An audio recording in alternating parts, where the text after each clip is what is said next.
The crystalline hall rang with controlled laughter and polite applause, but Lieutenant Kendra Hale felt her jaw tighten as Vor Khalil spread his scaled hands wide, speaking as if he personally ruled the stars themselves.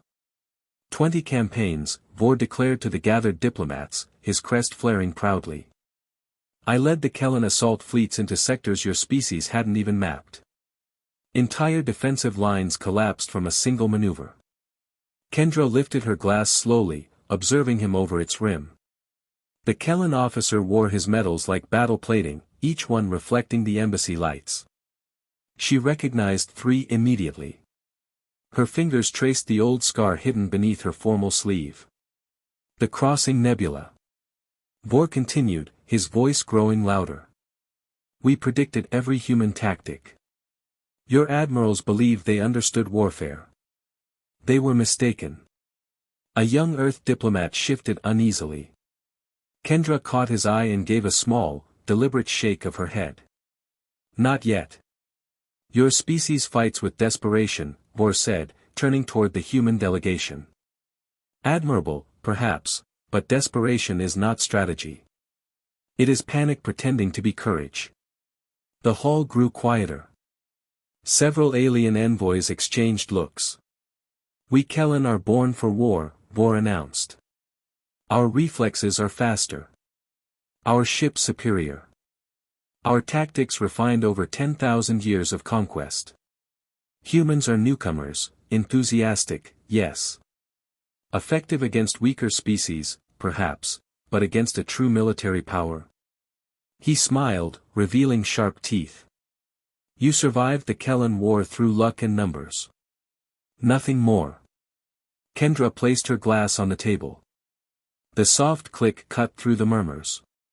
You commanded the 3rd Kellan Fleet, she said calmly. Crossing Nebula. 17 months ago. Vor turned sharply, eyes narrowing. You know your history. Impressive, for a junior officer. I was there, Kendra replied. The room went still. You. Vor laughed, though the sound lacked confidence. At Crossing Nebula? Perhaps on a support vessel. Logistics, maybe. Communications. Without answering, Kendra began rolling up her sleeve. I commanded the destroyer Relentless Pursuit, she said. We were part of the vanguard that shattered your encirclement. The scars appeared inch by inch, burned, twisted flesh spiraling from wrist to shoulder. The pattern was unmistakable, Kellan plasma damage at close range. Your 3rd Fleet had us surrounded, Kendra continued evenly. You assumed conventional tactics would hold. You expected us to retreat once our shields failed. You calculated our surrender when ammunition ran low. Vor stared at the scars, his crest flattening. But you failed to consider what humans do when there's no other option, she said. We rammed your flagship at full burn. My ship tore through your command deck like paper. Gasps rippled through the hull.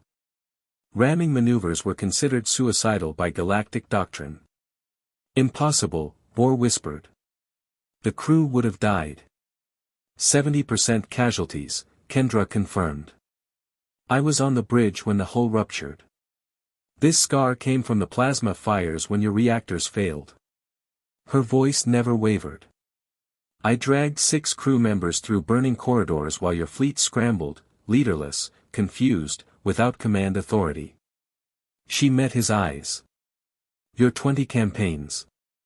Your 10,000 years of refined tactics. Your superior reflexes and breeding. None of it prepared you for humans willing to turn their own ship into a weapon rather than surrender. Vor's jaw tightened, working soundlessly. The Kellan War ended 3 months after Crossing Nebula, Kendra said. Your government sued for peace because your command finally understood something. She paused. Humans don't fight the way you do. We don't calculate acceptable losses or optimal outcomes, Kendra continued. When pushed to the edge, we make choices that terrify species who value survival over victory. She slowly lowered her sleeve, hiding the scars once more. So when you stand here boasting about your war record, she said quietly, remember that scar. Remember the ship that shouldn't have won. Remember the species that fought you with desperation, and turned it into your defeat. Vor stood frozen, his medals suddenly looking less like honors and more like reminders of failure. The war your planet lost, Kendra finished, was lost the moment you assumed desperation made us weak instead of dangerous. She picked up her glass and walked away, leaving Vor silent in a hall that had just learned an uncomfortable truth about humanity. Later, the young Earth diplomat approached her. "That was incredible," he said. Kendra touched her sleeve where the scars lay hidden. "It was necessary," she replied. "Some beings only understand strength, so we show them what human strength truly means." She offered a grim smile. "We survive," she said, "and we make sure everyone remembers it."